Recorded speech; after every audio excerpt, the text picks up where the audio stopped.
Haters don't hate you. The reality is they fear that they will never be able to get to where you are right now. By Leah Remlett. Hello, it's Tuesday's episode, a brand new episode of the Toy Talks podcast. If you don't know my voice already, that means you're probably very new to the podcast, and allow me to reintroduce myself. My name is Toy. Yeah. Washington. Sorry. You know what, right? This is how I know how much I love you guys. It is swelteringly hot. Is that a word? Swelteringly. Anyway, it's very, very hot in London right now. And I've had to turn all my fans off. I've had to close the window because I don't want the interference being picked up on my mic. And my mic is very, very, very sensitive. I recently upgraded my mic, hence why the crisp sound. You can literally hear everything. If you hear any slurping, I do have an iced cold latte because body no be firewood. So on Instagram, I had two options of which episode I'd be recording today. I've done a treatment for two, and the poll has come in, and actually the episode surrounding church and my experience of the church and how it's affected my life, my decisions, my career. That's what you guys chose. So that's what we're going to be talking about today. But before we get started, I need to give you some life updates. If you know anything about me, i.e. follow me on social media or know me very personally. Actually, I don't even think, do my friends listen to the podcast? I don't know if they do. And if they do, they don't tell me. I'm very much a control freak when it comes to my life, right? I like to control things. I like to have a plan. And I think it's just literally, you know, through therapy, I know where it's come from, and the lack of control makes me feel like I'm going through a period of despair. So I literally wear several hats, and literally when I say wear several hats, I run my own business. I work a 9 to 5, just like all of you. I also cook, clean, I do everything, okay? And for a really long time, I've always resisted getting a cleaner. And I think part of it is because I watched my mum do everything, right? And part of it I now realise is because we just couldn't really afford certain luxuries, like having a cleaner is for us when we were growing up a luxury. And there was pride in terms of the way I was brought up, of being able to take care of your home and all that stereotypical stuff that you grew up with. But the other day I had like a come to Jesus moment where I was like, actually, you know what? I can't come and die and be dead. I've worked very, very, very hard for the life I live. And whilst, you know, I continue to grow as a person, the reality is I can't do everything all the time. Something's going to fall over. So I made a conscious decision. And that decision is I'm getting a cleaner. Yep, she's going to be coming once a week. And she'll be doing a deep clean once a week. And then during the week, I'll be able to like do my cleaning if I want to. But I'm a very, very, very clean person. So it's not a case of if I want to. I bloody well will be. But I just feel like every Saturday, 2 hours, someone come in and I've told her, don't bring your cleaning stuff. I've got everything you'll need. I have some of the strongest disinfectants in this house. And as much as I love cleaning the house and doing stuff, I also record, edit my own podcast episode. I run Toy Talks. I have a 9 to 5 where I work for myself and contract my services out. I'm so sorry if you hear a bit of noise in the background. I have closed the window, but I haven't actually pulled the handle shut. Just forgive me this episode, okay? Because I'm literally melting. Anyway, but yeah, like I said, I'm wearing so many hats. And there was something somebody said to me in my DMs, and they were like, you know what, Toya, back home, having a cleaner was part and parcel of a household. It's only when our parents came over here, they just couldn't afford to do that. Like, it was about struggle and survival. And I was like, you know what, you're so right. Like, back home, you have family, extended family that look after the children. You have a clean, you have a house girl or house boy. Here in the UK, it's different. It's a very expensive city to live in, being London. But also as well, I don't think we earn enough money for what we do generally anyway. And classism and elitism is what dominates our entire existence. So I definitely think the proximity to be able to live that lifestyle that you have back home over here is actually quite difficult, unless like you're a multi-millionaire. However, I've reasoned it that I work really hard and I should be able to have some form of self-care outside of the whole going to spa and stuff. There is a power in being able to achieve a balance at home, like, you know, like a work-life balance, but work not just being my 9 to 5, my work also everything that I do in Toy Talks and having that balance. So yes, I'm getting a cleaner, and I've literally looked into and will be hiring a wedding planner. I find planning my wedding really boring, and I think it's just because it's not my forte. You know, people are world class at what they do, and I've learnt that all the time, it's often very good to find people who are best in class in what they do and allow them to do it, because God has created their purpose for them. So I definitely feel like, for example, yes, like I've got my legal qualifications, I'm a part qualified lawyer, but I wouldn't necessarily do my own legal work. I would still go to a lawyer. Do you understand? Sometimes you just have to give grace to the fact that people are positioned in that field. God has given them that position. And in as much as you feel like you know, sometimes people are just better at doing things than you. And there is a grace in that. So yes, hiring a cleaner, hiring a wedding planner. And I definitely feel a level of release, like relief, like a weight has been lifted off my shoulders. And I think it kind of speaks to the whole, as black women, we carry a lot. Like, life is really quite heavy for us as black women. The media are constantly telling us we're undesirable. We're often not picked, if at all. We're often quite invisible, underestimated, stereotyped, and made to feel like we're not good enough. And there's a lot of unlearning and also a lot of learning as black women that we have to do. And part of the learning is giving ourselves grace to make mistakes, grace to be human, grace to be whoever we are created to be, and grace to walk in our purpose, and grace to self-care. There's so many things of grace that we have to give ourselves. And I think from an unlearning perspective, it's unlearning very toxic traits that society perpetuates. And part of that is often visually what we see. I mean, Love Island is a classic example of constantly reinforcing negative stereotypes about the desirability or undesirability of black women. In fact, I think to an extent that Love Island is very, very toxic. So as black women, we carry a lot. You know, I did a podcast episode on the front line of sacrifice talking about Kaepernick's book, and how the imagery of a black woman in the front line of protest, almost like we're being constantly sacrificed or pushed to the front and made to champion every single cause that there is. And I think as black women, we're not actually taught. If you think about it, where are we taught to give ourselves grace to be ourselves? We're often told that we're not good enough, so then we start to show up as our representatives rather than who we actually are. And I think that even from my perspective, I've had to do a lot of work in, number one, understanding who I am, stepping into my purpose, acknowledging that my purpose is who I am and who I've been designated to be, and that has been ordained. And also as well, I think there's a lot of work I think I've done over the years, but I guess specific to this episode, I don't even know where to start. So I always knew I had to do this episode about the church, right? Because I think some people are sometimes confused about where I stand religiously and the reasons why. And I speak a lot about being spiritual, and I'm a very spiritual person. I definitely, I'm an Igbo woman. I'm from Nigeria, born and raised in the UK. I am Nigerian. As far as I'm concerned, Nigeria is home. And I do a lot of ancestral work. I very much believe in ancestors and connecting to your ancestors and all the things our ancestors have done for us and continue to do for us. But that has come from really negative experiences from the church, where I've had to understand and walk in my purpose of light and be guided. And as a direct result of the bad experiences of the church, I feel like those experiences have made me not only who I am, but also strengthened my faith in my ancestry and my ancestral work. So for those of you who do not know, actually, let me double back.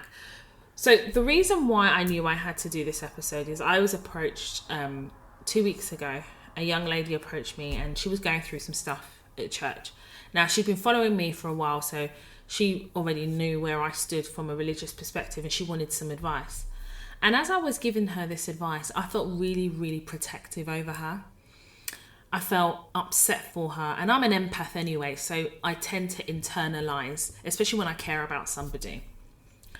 But I was also triggered by my experiences of the church and how I've come to be how I am because of the church. And I definitely felt like I needed to bring it to the podcast because I think religion is very, very important for a lot of us in our upbringing and even in the present day. I think culture and religion are very much intertwined.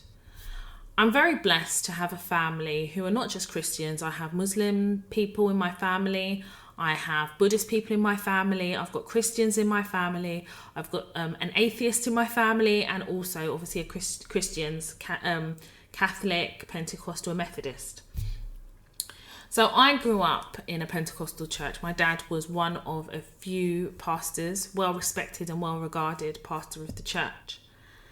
And from as young as I can remember, my dad always ensured that I understood the Bible and right from wrong and Jesus Christ. And, you know, every story in the Bible, my dad had an analogy or a way of explaining them in such a way that gave me and my brothers a really, really good foundation as we were growing up. Every Sunday we went to church, every single Sunday.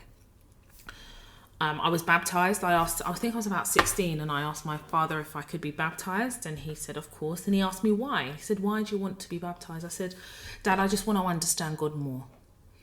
And when I turned 18, my dad sat me down and he said, listen, my job is to introduce you to the Lord, introduce you to religion.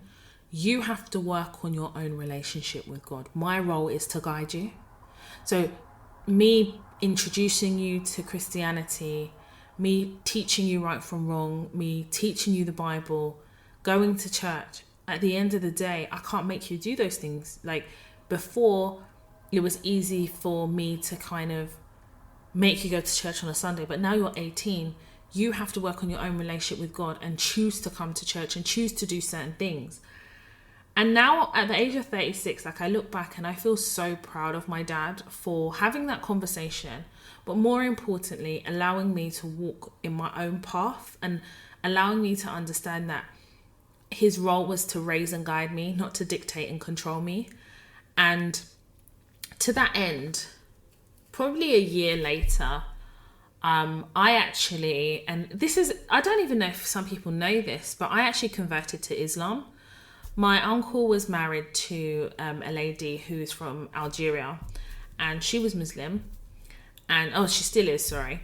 And I have such respect for my aunt, and I really do love her. And she introduced me to Islam. I actually still have a Quran, and it's at the top of like the highest part of my house. So I've got a really, really tall shelf, and I have a Quran there. I still have it's like my very first Quran that was gifted to me. And I covered my hair and I went to mosque, I did prayers, everything. And I was still living at home at this time. I left home when I was 21, so I was still living at home around this time. And I remember being in Tottenham High Road and I saw one of the people from church, one of the church members, and I said hello to her, and the look of horror on her face, because I hadn't been to church for a long time. And then when she'd seen me, my hair was covered, and I think I was actually coming back from mosque. And she looked mortified. And I'm one of those people that I've always been quite self-assured. Like, I felt like as long as I had the support of my dad, I really didn't care what anyone else thought. But little did I know, was that lady went to church. And if you know anything about Pentecostal churches, and not all of them, some of them, this particular Pentecostal church thrived in gossip, rumours. It was just unbelievable. And they made my dad's life really, really difficult at church because I was Muslim and I was going to mosque. And I remember having a conversation with my dad, and I said, listen, Dad, I've heard what's happening at church, and it must be really difficult for you to be a pastor there, knowing that your daughter is in like a different religion. And he said to me, listen, as far as I'm concerned, my job is not to tell you what to do, it's to guide you. And he said, I've studied Islam and it's such a beautiful religion. And as far as I'm concerned, if that is the path you have to walk or you're going to walk, I support you. All I ask of you is to have respect, keep your heart open, your hands clean, and your heart pure. That's what my dad said to me. Obviously, I'm not Muslim now. I'm spiritual, but I do adhere to a lot of Islam practices and teachings. I do still hold them quite dear. But my reason for converting back to, I wouldn't say back to Christianity, but away from Islam, was because I just couldn't sit and watch the treatment my dad was going through, because I had chosen a different religion, and I didn't want to put my dad in a situation where he was having to explain my choices. Looking back now, I wish I just continued my journey, because it was a beautiful one, and I still think it is. And one of my friends said to me, once you convert to Islam, you're always a Muslim woman and you will always be respected as such. So I hold that quite close to my heart. The reason I share this is I want to go into a bit more detail about my experience in the church, but also to show you and to teach that the path of religion is different for different people.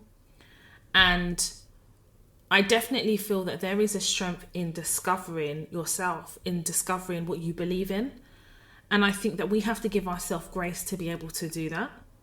I definitely feel like when my parents came over to this country, I definitely feel like when I look back and think about the things that they had to sacrifice to come here, like my dad came and he was so racist in the UK.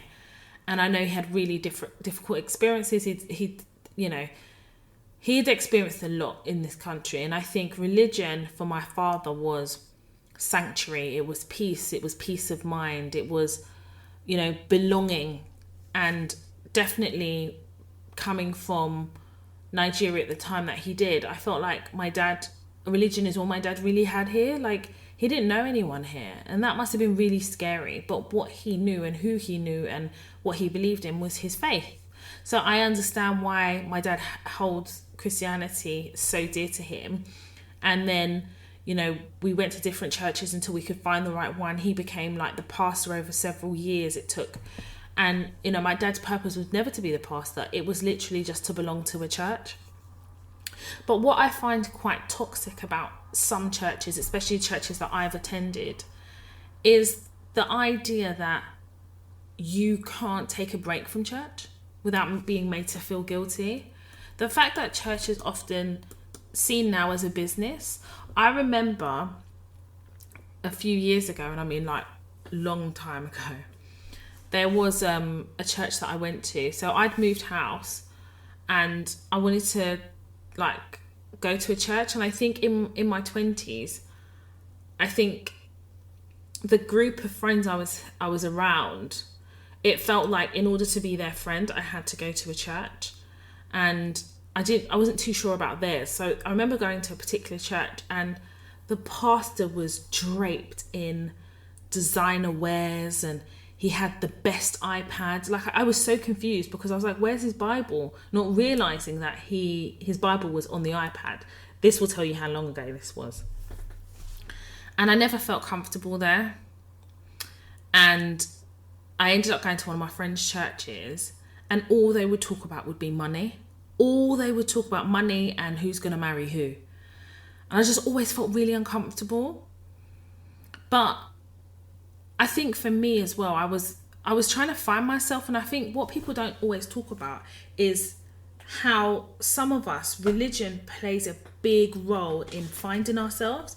I think some people are devout Christians, and for them, who you are is your religion, rather than developing your own identity first and understanding that religion is a part of you, but who are you?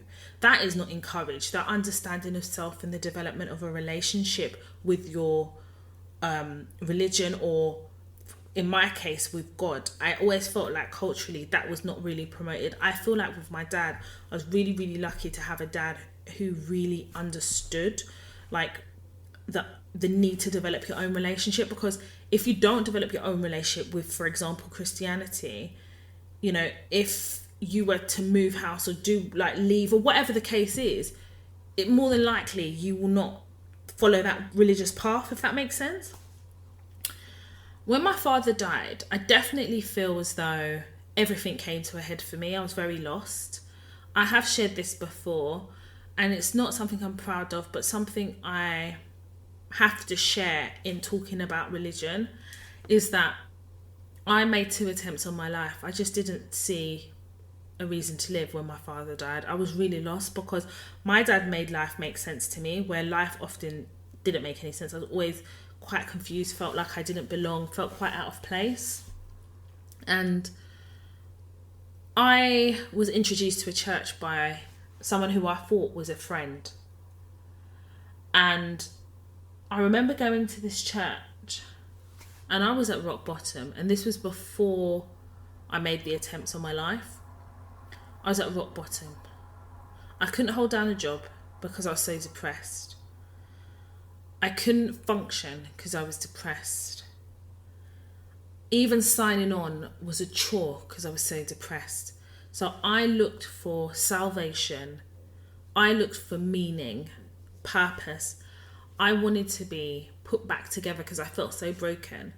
So when my friend insisted on me going to a church, I didn't say no. And I went there, and the pastor was really, really nice. It was really nice to me. Everyone was really welcoming, but it was a bit overwhelming. You know, like when you go to a new church and everyone wants your number and stuff like that. It was too much. It was intense, but I felt like, no, I had to commit to this. Like, God is going to take care of me. He's going to sort out my broken heart after losing my dad. I'm rock bottom. I can't function. You know, I know that God is going to come through for me if I just go to church, because that's how we're raised, right? That's what we see. That's what we're amongst. That's what our friends tell us. I was going to that church for about 6 months, I'm inclined to say. About 6 months. And obviously, I had time off from church when I made the attempts on my life. The pastor was ringing my phone. Eventually, I was able to have that conversation, and he insisted I return back to the church. So I went.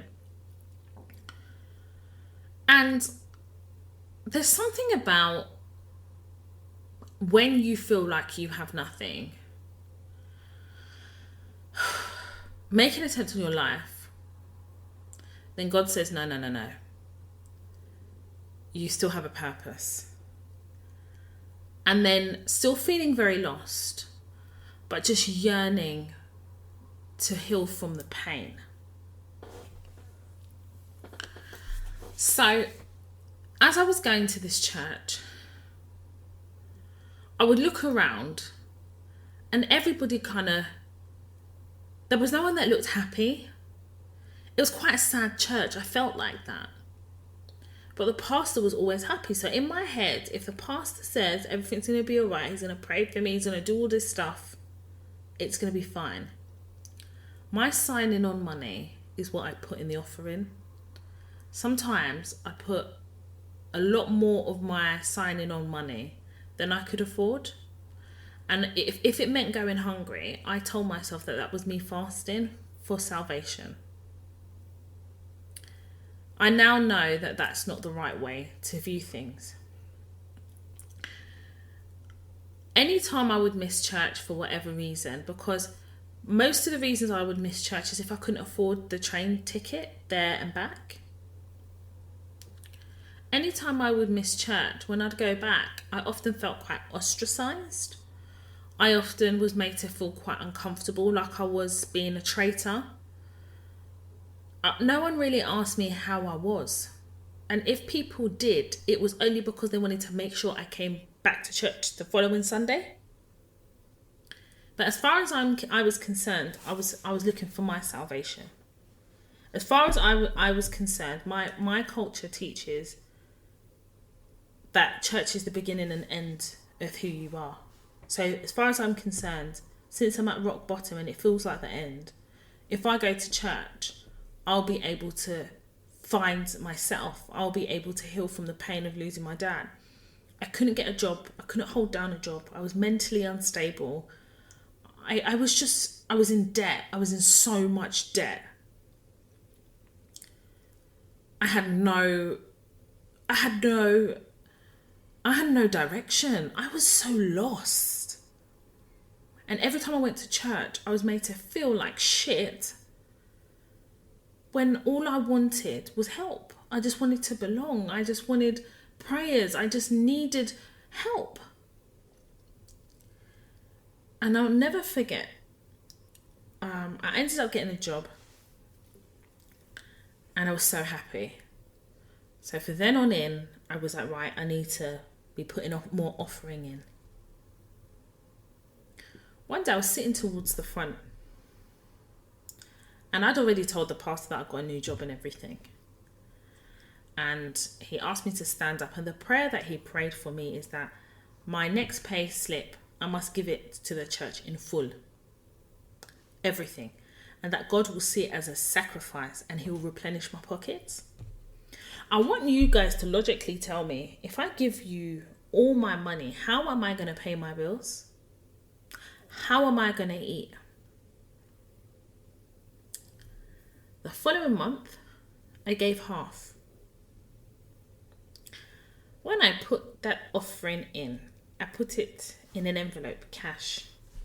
And me, like a fool, wrote my name on it.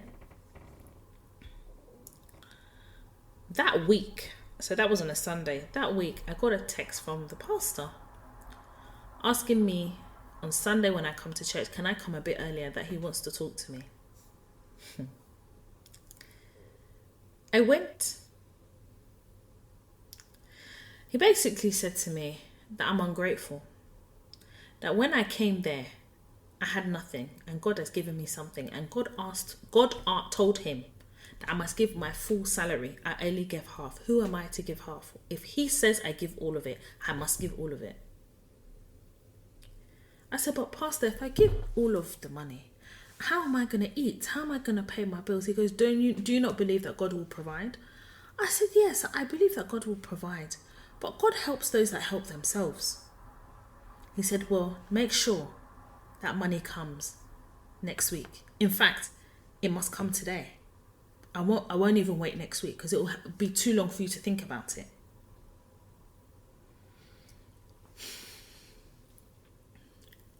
He dismissed me. And I went back into the church. The sermon of that day, the pastor basically, and I was sitting towards the front, the pastor said, I'm a pastor here. I'm not even a pastor. I'm a bishop. I am a bishop. I'm an ordained bishop. How dare you come to this church and not think that you should feed me as the voice of God? I'm never going to forget what that man said. You need to feed me. That's your job. And if you feed me, I will then have the strength to bless you. This man, for almost 2 hours, was speaking about money. He was angry. And I was looking around this congregation. Some of these people don't have money. You don't need somebody to tell you. You just look around. You look at people. I said to myself, I've got a decision to make when that offering bowl comes, and I know the pastor's going to be watching me. I felt like shit. I felt like I was being bullied. I felt like I had no choice. Remembering this is a person that made 2 attempts on their life, who had lost their father in grief, unemployed for some time, found a job, trying to get myself back on my feet, trying to find purpose again, trying to find reason. This man reduced me to nothing. And he made me feel as though if I didn't do the offering, everything would be taken away from me. I was terrified. Remember, I grew up in the church. But I hadn't developed that discernment because I was too emotionally grief-stricken to be able to reasonably look at the situation. But something didn't feel right. That's not how my dad raised me. My dad never, ever, ever made anyone in the congregation feel like they had to do anything. My dad never spoke about money. In fact, if something's going on in the church, maybe something's wrong with the chimney, something's wrong with this, my dad will use his own money to go and fix it. So what is it that I'm experiencing? But then part of me was thinking, maybe this is a test from God. If I don't give the rest of my salary, maybe God will take the job.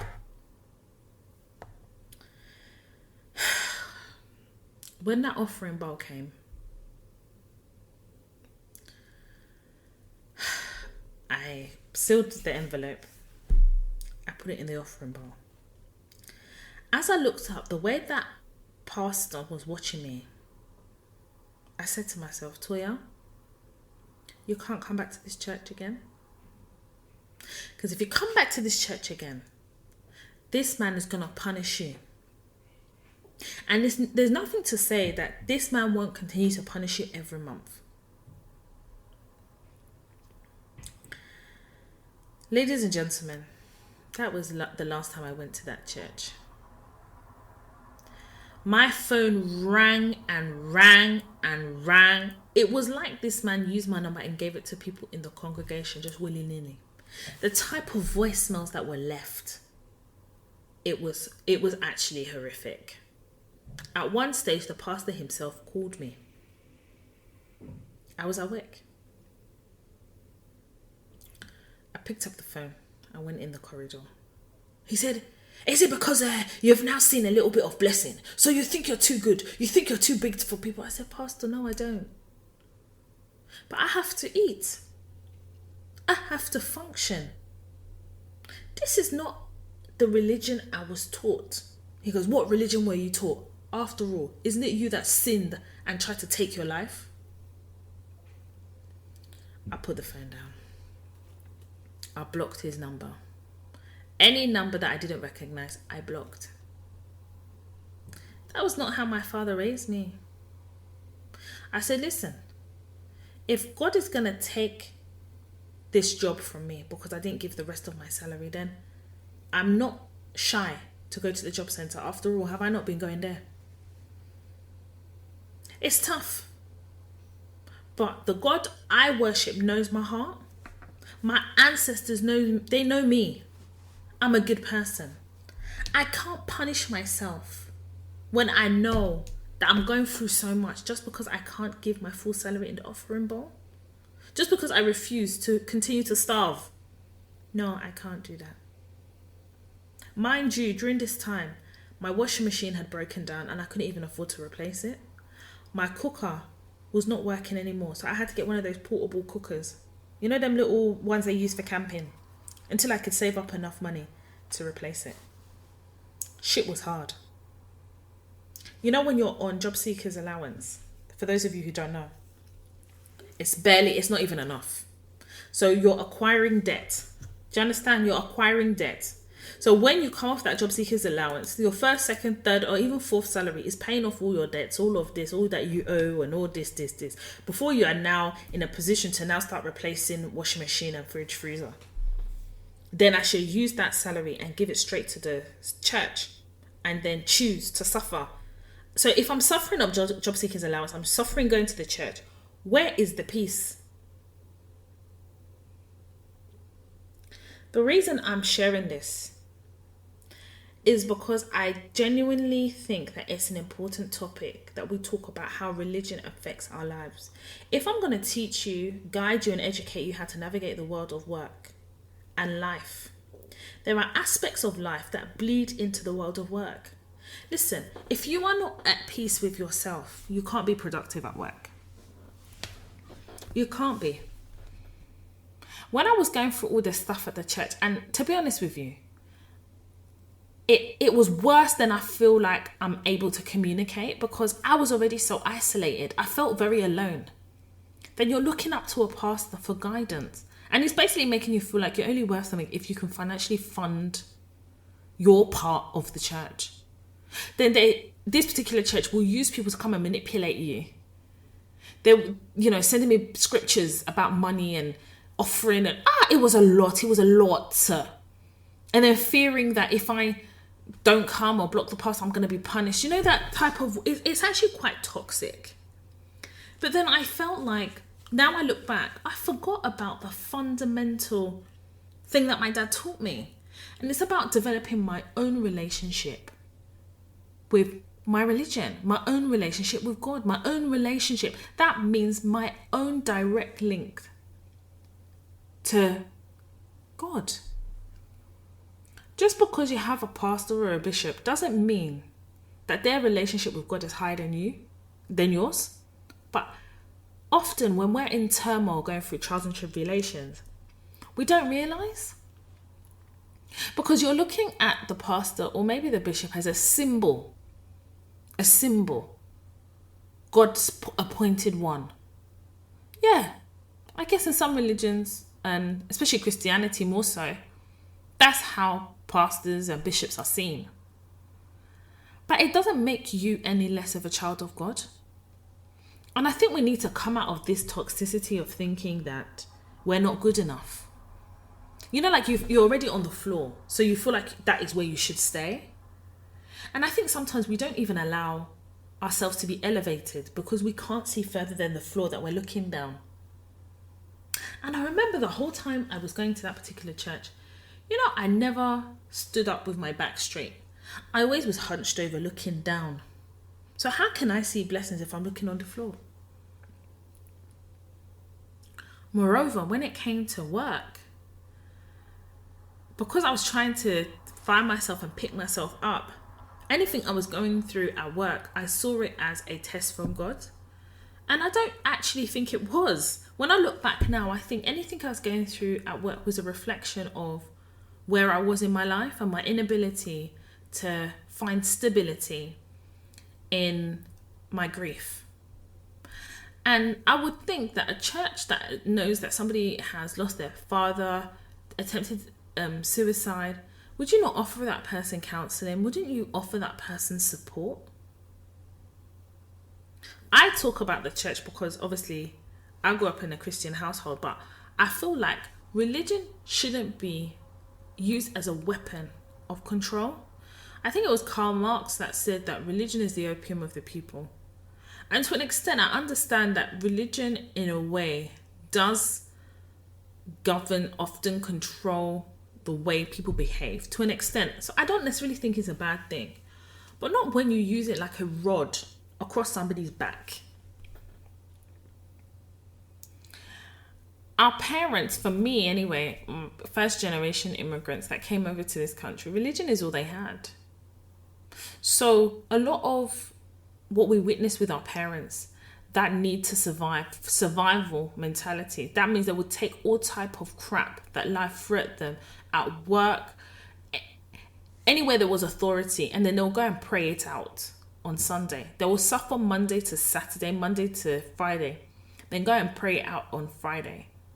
Not realizing that sometimes you are the anchor of your own destiny. You are. Listen, God helps those that help themselves. Free will is what has been given to us. For me, the way I look at religion is this. I believe that there is a God. I believe in Allah. I also believe in my spirituality. I believe in my ancestors. I definitely believe that they are recovering. I believe that our ancestors require us to seek a relationship with them, to honor them, to acknowledge them. They came before us. And I definitely feel as though religion has played an important part of my life growing up to give me the foundation of understanding and cultivating a relationship with religion. It made me curious. It made me seek more. It made me stronger. It gave me hope.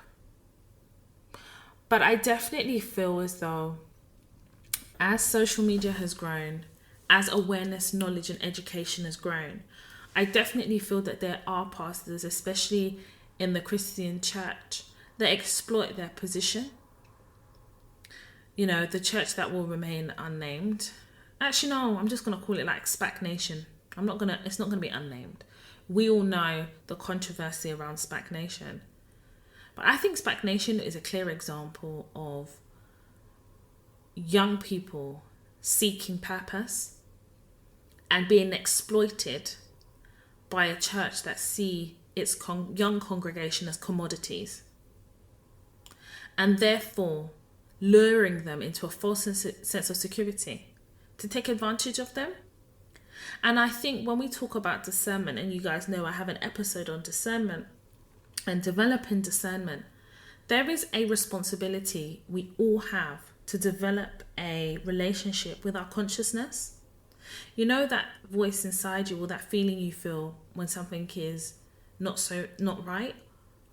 That is you developing and understanding and trusting your senses. Because as individuals, as adults, as young people, as children of God, we have the ability to discern. That inner voice you have is the inner voice of God that is telling you when something is right or something isn't so right. But we're not taught to develop that relationship. We're taught to look for somebody else to help us develop that relationship, or we're taught to look at someone else and not have the ability, or not develop the ability for ourselves. So then you become dependent. But how are you supposed to develop your relationship with God if you don't allow yourself to develop your relationship with yourself by getting to know who you are and understanding your purpose? It's really important that we talk about this, because when we go into the world of work, often we show up as our representatives. I don't necessarily think a lot of people show up as themselves. Your representative is the person that's protecting you. But often we go into the world of work and we go into organizations and we're like, this isn't for me. But for some people, you go through it, no, it's not for you, but see it as a test from God. And not every trial and tribulation is a test from God, or is a test. Some trials and tribulations are for you to actually use your free will to decide, number one, how you're going to navigate, or number two, whether you are actually going to navigate, or is that a healthy space for you to be. As individuals, it's our duty to empower ourselves. I don't believe, when people say I empower people, I don't empower nobody. I empower myself. You need to be responsible in empowering yourself. And how do we do that? By using the tools around us, by using platforms created for us to empower ourselves with knowledge. Knowledge is empowering. Our ability to have a sixth sense. We all have a sixth sense. It's like walking down the road and you might feel a little bit uncomfortable. That's your sixth sense telling you something's not quite right, or I need to protect myself. We need to teach or spend time teaching our young people that you as an individual are a safe pair of hands. I, Toya, I'm a safe pair of hands. But I think when our parents came over to this country, for many of us anyway, they're very vulnerable. So what would usually happen is where they see people who look like them or from the same country as them, they tend to gravitate. And definitely that was the case with my family. And what they had in common was not just cultural understanding, it was religion. And I think that many of those in a position of authority used that vulnerability to exploit them. I definitely know that my father, before he became a pastor himself, the church really took him on a rough ride. There were churches that we went to that really exploited my dad's vulnerability. Because ultimately, a lot of people are just seeking refuge. They're just lost. They're just looking for a safe place. And I think nowadays, especially as church is seen more as a business, I think a lot of churches are losing the essence of what they are and what they stood for, what they stand for. I think church have forgotten the key principles that the Bible was teaching, but rather are into the materialistic things that offering can give them. Sorry, but it's true. I remember going to one church and they said the offering that we give is their wages. Yes, I remember. If I was to talk about things I have seen in a church. What I've given you here is just examples. It's just examples. Imagine being so petrified that if you don't give your last salary, you're going to lose your job. I prayed in every corner of my house. I was terrified that this pastor told me to do something. If I don't do it, it's like he will dial God. Dear God, you see that girl, Toya, punish her. That is literally how I used to look at it. For me to give you this episode, irrespective of your religion, it's just to give you perspective. I want to share my story because I feel like there are people out here that need to hear this. I definitely do not believe that any pastor, bishop, or whatever has the right to tell somebody that they don't belong in the church because of life choices, because of anything. At the end of the day, what was the church created for? What was it really? If we want to talk about the history of religion, really, if you really want to talk about the history of religion, especially Christianity, was brought to Nigeria by the white people. Sorry, but it's true. Not sorry. Before then, in Nigeria, in Igbo land, where I'm from, we were worshipping deities. We were worshipping our ancestors. Do you understand? Religion is actually foreign in Africa because we didn't start off like that. When white people came to Africa, they brought with them what they know, and they brought religion. So when I was really investigating my spirituality and really looking at things properly, it led me down that path of my ancestry. I'm not sitting here saying I don't believe in God. That's not what I'm saying. What I am saying is I have a leaning to my spirituality, and I respect every single religion. Every single religion, I respect it.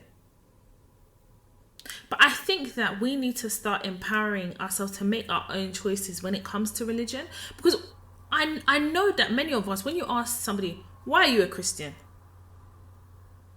They can't actually answer the question. But if they were really to be honest, it's because that's what their parents have taught them. So where does the development of your own relationship with your religion come from? Have you developed your own relationship? Or are you just doing it because it's what you know? Have you developed the ability of discernment in the church? Are there things that you have seen that you're able to even question? If you're silenced, is that freedom? No. How can I be going to church and feeling like I'm in bondage? So I'm in bondage Monday to Friday. I'm in bondage on the weekend. I'm in bondage on Sunday when I'm looking for God's grace. No. I definitely feel as though, often places I've worked at with people who are devout Christians, and I remember there was one place I was working at, there was a lady there, and she was she told me that she's the choir master in her church. She actually invited me to her church. We used to work together, and I said to her, no, I've got my own church.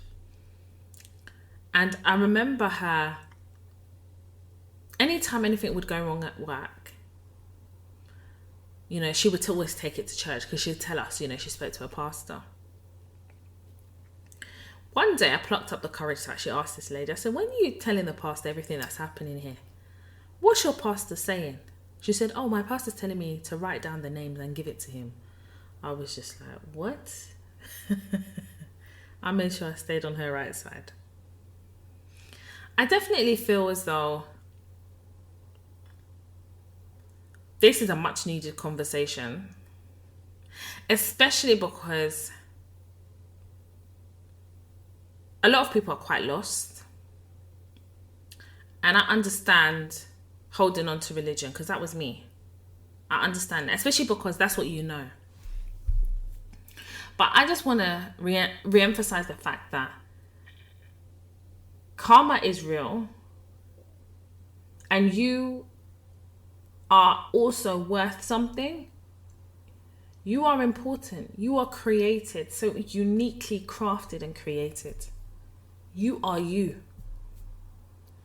And you don't have to do anything that you're not comfortable with or happy with. And I recognize it's often difficult, especially if you're living with your parents and maybe they're devout in their religion. So by virtue, you have no choice. But I definitely think there's something to be had about developing your own relationship with your religious inclinations. Do you understand? Because when push comes to shove and you're in the world, you're showing up to the world as yourself. Even if you're turning up with your representative, you have to show up yourself in order for your representative to be present. Do you understand? I feel very, very at peace. And I believe it's because I live a clean life. I don't hold malice. I don't hold nothing. Just because I'm not interested in somebody or I don't want to have a friendship with somebody doesn't mean I hold malice. It just means that I recognize that in life people have assignments. And when the assignment is complete, God says it's time for a new chapter. Do you understand? You do realize that you are the architect of your own destiny. You are the architect of your own destiny through free will choice. In creating this podcast, I recognize that my purpose in life has always been to give back. That's my purpose in life. God has uniquely created me with gifts to give to the world. And when I look back about how this podcast started, I would have never knew or known that all the hardship, all the tears, all the suffering, all the heartache, all the upset, all the pain, all the life lessons, all the anger, all the sorrow, all the poverty would have brought me here. That I've created a platform uniquely crafted for black women just like me, so that as black women we have a safe space to exist and show up as ourselves. There is a reality, and the reality is life isn't always fair and it's not perfect, but no condition is permanent. None at all. The only condition which is permanent is at death. But even then, it's not permanent, because I too believe in reincarnation. I too believe in becoming an ancestor. Do you understand? When we activate the ability to exercise our free will, we are choosing to make decisions for our lives. You do realize that often when you're waiting for a sign from God, you are the sign. Your choice is the sign. Your development of identity, discernment, understanding are all the things that aid you to make the choices that are confronted or required of you to make. Do you understand what I'm trying to say to you? If you fast and pray, if you give money every week, if you sacrifice this, when you go to this interview, you'll get this job, and then you don't get the job. Do you understand? There comes a point whereby, yes, you pray, yes, you hope, yes, you do all these things, but you actively have to do certain things. You have to do the research on the company. You have to submit your CV. You have to purchase the Toy Talks Masterclass interview skills. You have to do certain things that are choices to prepare yourself for certain things. Do you understand? God helps those that help themselves. So if you're waiting on God, but you haven't done the things that will meet him halfway, why is it that you think that you'll get that thing? Do you understand? I think often some churches almost teach religion, especially Christian, and I'm speaking from a Christianity perspective, right? Because that's what I grew up in. I think often selling people dreams. And what tends to happen is people feel like they have to suffer to realize and achieve greatness. And I definitely believe there's an element of sacrifice and suffering. But for example, if I had given the pastor all that money, my suffering would have been, I will not have food to eat. I will be starving. Maybe I will be going into the meeting rooms and stealing sandwiches from meetings that had finished. Yeah, I've done that before. Yes, I've had to do it because I was giving so much money to the church. The little I had, maybe I will have dinner, but I will not have lunch. So I'll go into the meeting room and be eating sandwiches. That is not a way to live. Any church that requires you to sacrifice to be a part of that congregation, I'm sorry, I do not think that's a healthy environment for you to reside in. And that's the gospel truth. I've suffered in this. Listen, I've suffered in this life. When I'm teaching you how to navigate the world of work, I have to talk about religion. Because for a lot of us, first generation immigrants, our parents came to this country for a better life. Religion was at the forefront of everything. You wasn't even allowed to question anything. You just had to be a yes person. Until life slaps you, uppercuts you, and fly kicks you in the face. Then you realize that actually, all my fingers are not equal. And just because I go to church on Sunday does not mean on Monday when I go to my job interview, I'm going to get a job. Do you understand? There is a balance between you actually putting the work in. Don't allow religion to, especially Christianity, especially some of the churches that I have been through, I have lived through, don't allow them to sell you a dream. Because I have watched people being sold a dream end up losing their minds. I have watched people jump from one church to another, one church to another. Listen, let me tell you something. Some pastors were frustrated with the pandemic. This is why they set up PayPal accounts. I'm sure they had them before. And they will now be personally harassing you because they can tell now who's putting money in the offering bowl. Some pastors were frustrated because their congregation wasn't in arm's reach of their manipulation. And that's on period. That is the truth. Some of them realized Zoom and everything. If you're not there, they will do register. Yeah, one of my friends, she stopped going to that church now. They'll be doing register.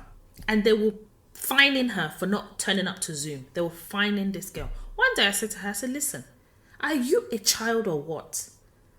I said, how can a church fine you because you missed service on a Zoom call?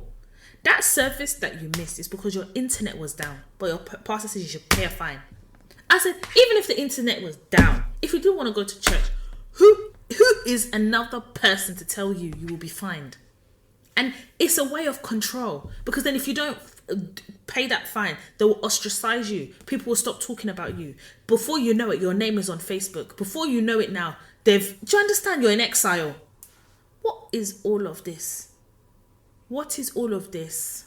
Please. What is all of this? Are we actually going to talk about pastors who are living lavish while your congregation are on the breadline? I've never seen anything like that before, you know. Where your congregation is so poor, they're giving you your last money, but you're turning up with the most up-to-date plate car. This is where religion is right now. This is where Christianity is right now. This is where we are right now. You don't see someone for a couple of weeks. Instead of people to say, are you okay? They're more worried because that means you won't come that Sunday to add to your own offering.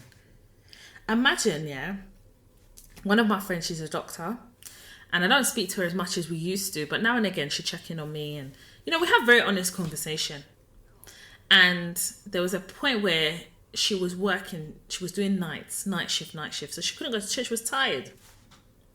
She said the pastor sent an email to her instructing her that she has to come in on Sunday, otherwise she'll lose her place as a member of the church. Can you imagine?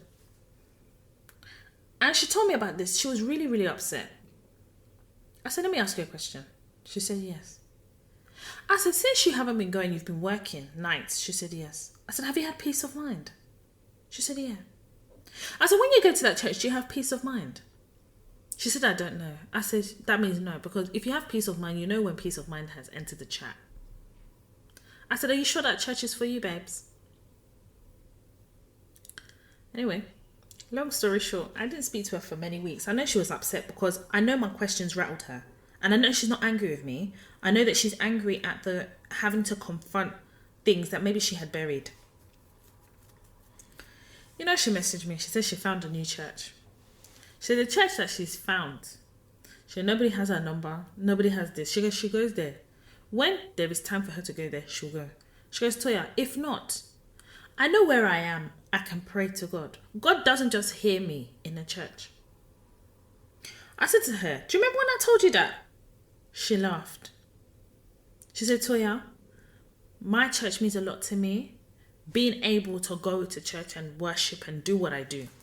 But I realized that I don't have to be walking on eggshells in a church to be able to be free. My dad once told me, God hears you anywhere. You could be in your house, in one corner, God hears you. My salvation, Toya, my salvation is not in a church.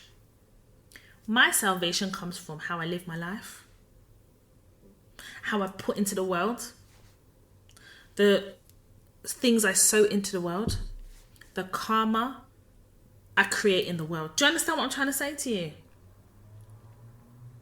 Some of you are doing blood, sweat and tears in work.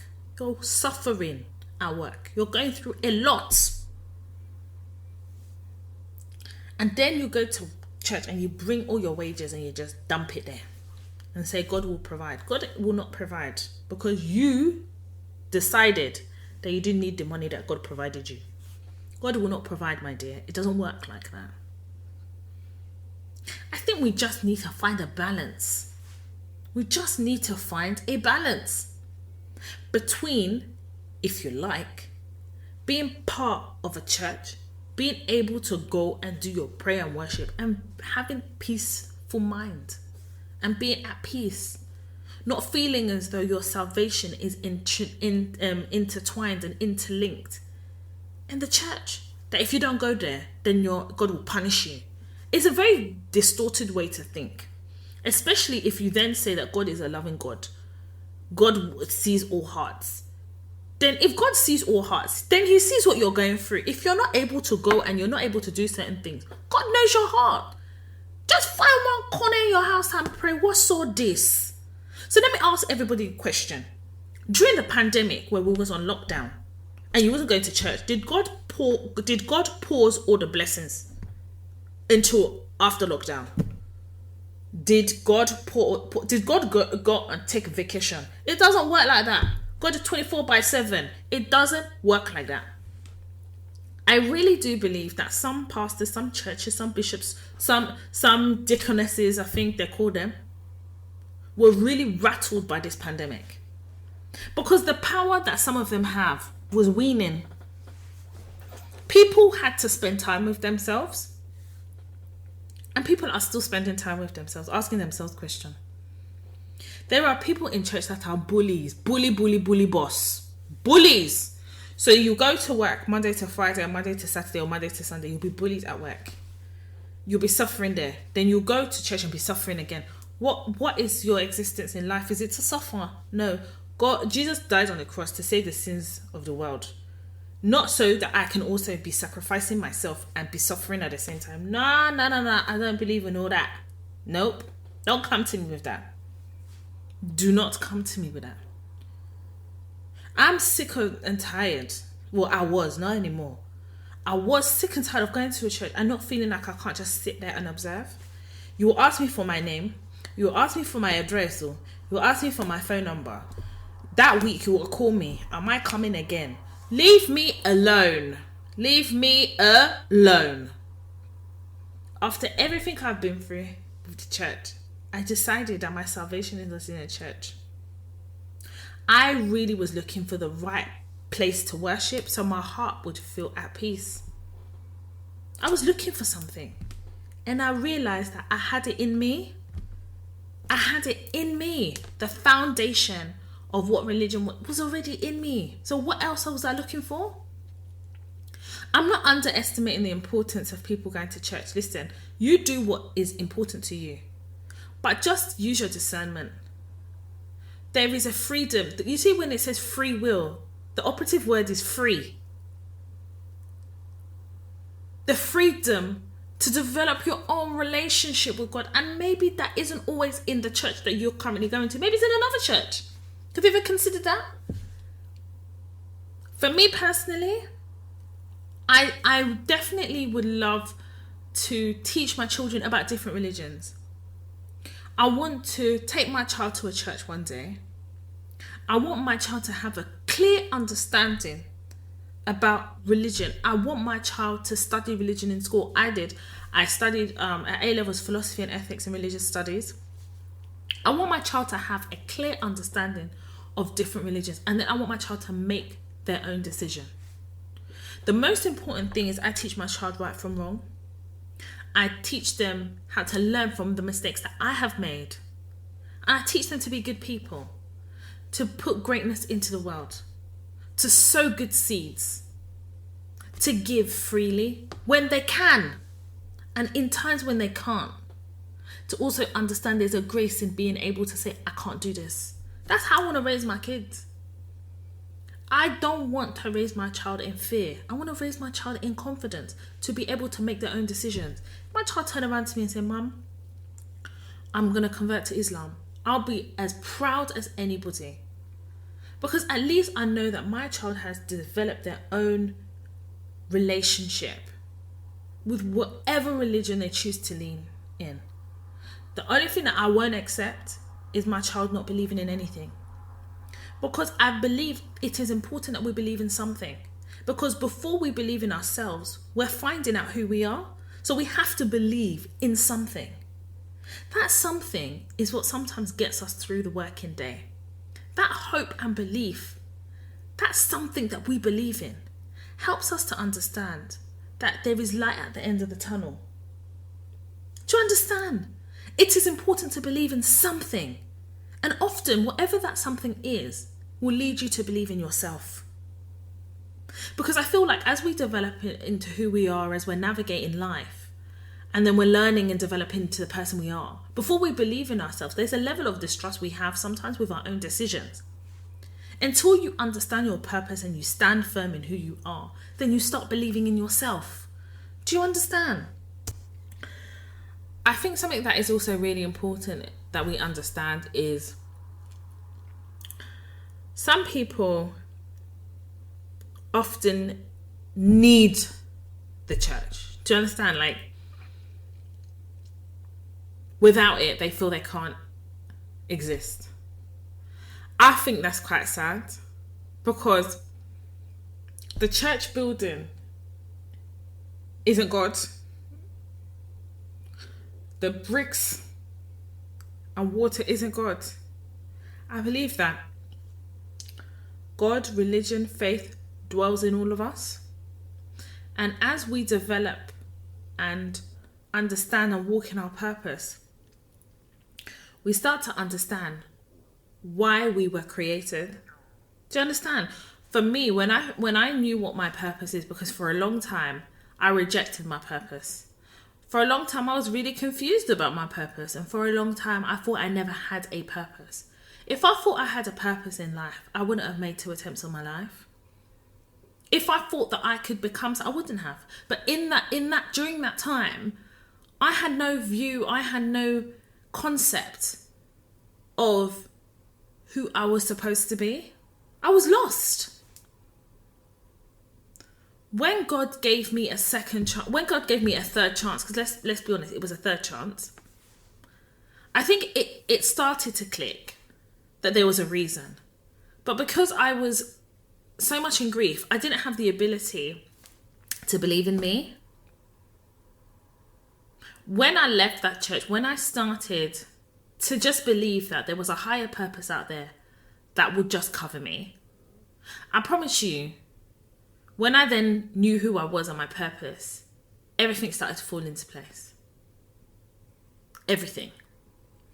I don't know who needs to hear this. I don't know. But I've been so prompted to be so, naked in sharing this with you, that I know that there is a reason why God wanted me to do this episode, because that young lady that approached me triggered me. She triggered me because it was like I was forced to confront something that I had buried for a long time. And I've never actually spoken about why I left the church. I've never actually spoken about it. This is the first time. And do you know what makes me so proud? Like, as I'm talking about this, I still have a respect for how I was raised. I still think it was the right decision that my parents made to raise me in the church. I do. Because I don't think that had I not been, I don't think I'd be able to discern later on in life when going to a church and knowing that it wasn't right for me. I wouldn't have been able to have a comparator. So I definitely think it was important. And I definitely think it's important that we share these experiences in this safe space. Because as Black women, we understand very uniquely how we are navigating life and work. And a lot of the things that we have to go through that for, say, for example, Black men, they don't have those experiences because of their proximity to masculinity, being a man. We don't have that. There is a privilege as well that is exercised in this society that men have over women. And even more so when it comes to Black women. But I definitely feel that in creating this podcast, I'm trying to level out the playing field. I'm trying to educate us in a way that I feel that I wasn't educated when I was younger. If I had a podcast like this when I was younger, I swear to God, I would have avoided a lot of pain. I would have avoided a lot of scars. I would have avoided a lot of life lessons. I would have avoided a lot of. And I feel like if this podcast and platform is what I have been destined to put into the world, there must be a higher purpose for Toya Talks. There has to be. I believe that. Every single week, without fail, I always say, and I've told you guys this before, I always say, whatever it is I'm supposed to talk about, I know that you'll give me a sign. Sometimes I could be sitting somewhere, and my friends will tell you this, I've got a notepad everywhere. In my house, there's a notepad everywhere, even in the kitchen. When something comes to my mind, I start writing. When I remember certain things I've gone through, I start writing because me too, I have buried a lot of stuff. Because in order for me to have continued on, I've had to kind of not even work through some of those things. Do you understand? Not realizing that in creating this podcast, I'm actually working through those things. Because remember what I've always said to you. When you're going to a job, things don't go well. You've gone through certain things. Things are tough. You're overlooked, underestimated, underpaid. Maybe you've been racially discriminated against, experienced macro aggressions, experienced aggressions directly, all because we're Black and we're Black women. You're not going to the next job having dealt with those issues. You're actually counseling yourself. You're actually healing in the next role. And in that next role has its own yeah. I say yeah. I'm so Nigerian. But you know what I mean? That job will have its own situation. So we're never actually given the grace to heal. As Black women, we're not. And then from there, we're constantly being triggered. So we don't actually get a break. So if part of that, your break, is this podcast, then I thank God Almighty for using me and for me to go through all those experiences to be able to create this. I think that is a massive blessing. And to be the voice piece for this is more than I could have ever wished for.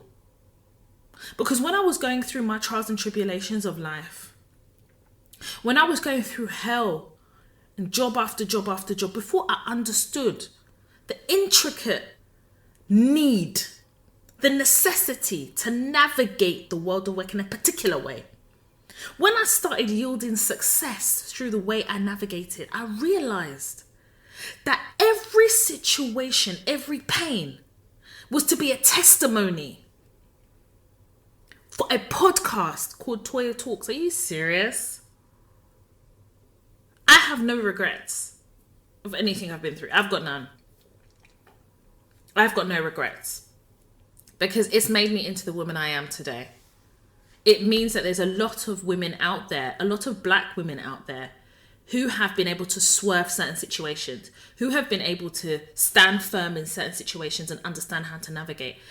It means that there are Black women out there who have used the tools that I've taught through the podcast, the platform, the masterclasses, the live show, to be able to attain success. When you were younger, what did success look like to you? What did you attribute to success? It has to be what you saw in your environment. It has to. But actual success, what does that mean to you? Now, what does it mean? And I think we need to challenge ourselves to look at what success means for us. So I'm going to ask you, what does success look like to you? And how have you developed a path to achieve that success? Is that success replicated in your vision board? Have you actually looked at yourself in the mirror and told yourself what your success looks like? Have you challenged that thought process? Or have you accepted that you will know success when you see it? No, you won't. Not if you don't know what it is that you consider a success. Let us normalize the fact that we, as Black women, are able to attain success the way we define it for ourselves. Let us stop looking for society, church, people to define what success looks like for us. When are we going to get to a point where we define or we decide or we conclude what we consider success in our individual lives? I know what success looks like to me. Do you know why? Because I've had to ask myself, what would I consider as successful? And therefore, how will I go about achieving it? And it could be not just about work. It could be about your life. It could be about your personal life. What does that look like? And when you've achieved that success, what are you looking for next? What satisfies you? What gives you peace? As Black women, the way society would have it, it's almost like society has created, for example, the world of work, or depicts Black women and refuses to allow us to seek peace. So it is our responsibility to seek peace in our own life. For some people, that peace is found in their success. But let us normalize seeking peace within ourselves, defining success for ourselves, centering ourselves as Black women. We need to center ourselves. Listen, when I started this episode, what did I say? I said I've made some life changes. Why have I made those life changes? Because I know that if I employ a cleaner, if I do such things, it will give me the opportunity to breathe and give myself grace and peace so that I can then go and concentrate on the things that truly make me happy as I walk the path of my success. That is my choice. So I've got a question for you. What choices are you going to make to seek peace and attain success? What are the proactive steps that you have to do? What are you going to do to give yourself grace to be able to achieve that success? How are you going to use the tools that I have taught you through the Toy Talks podcast and the masterclass to seek that success? What decisions are you going to make in your own life to achieve success the way you've defined it for yourself? Whew. Listen, I'm gonna take y'all somewhere. I'm gonna take y'all to church. Yes, baby. Oh God, listen. I'm so grateful to be able to deliver this podcast episode to you, because when I was writing a treatment, to be honest with you, I definitely felt as though I wasn't sure how far I was willing to go. Because you have to also understand that I'm also unpacking some of that trauma here too. Some of that trauma that I've buried for years and years and years and years. Because if all I have seen is survival from my family, came here as first generation immigrants, clearly what I'm doing is surviving. When we bury things, what we're trying to do is survive by not confronting and dealing with the things that have given us trauma. When people tell me, or I have friends that go to church, I celebrate that. But I know that's not a decision I'm making for myself. It doesn't mean that their decision's any wrong or right. It just means that, for me personally, I have determined what centers me and gives me peace. I know where I stand religiously and spiritually, and I'm okay with that. I'm not going to use my beliefs to force it down people's throats. No. But what I will do is use this podcast to challenge some of our thought processes, to challenge how we see things, to talk about the things that we've been told not to talk about, or we don't talk about enough, or we hide, or sometimes we mix religion and culture. We kind of merge them together, but sometimes we need to deal with them individually. We have to deal with them individually. And I'm hoping through this episode, I have individually dealt with the religious aspect. And I'm sure there's many branches of religion that we could talk about. But for the purposes of understanding that your salvation is not in the church, I hope that this podcast has completed the assignment that was set. Have I understood the assignment of this podcast episode? I hope so. And I'm sure that you guys will let me know. So, I'm actually going to leave it there. I'm going to leave it there because those who have ears will hear. Those who have ears, let them hear. Those of you who have decided to come with an open heart will receive what I'm saying to you. And I hope more than anything that you take something away from this episode. I always say to people, no matter what we do in terms of assimilating information, there has to be something new that we learn that helps us grow and be better.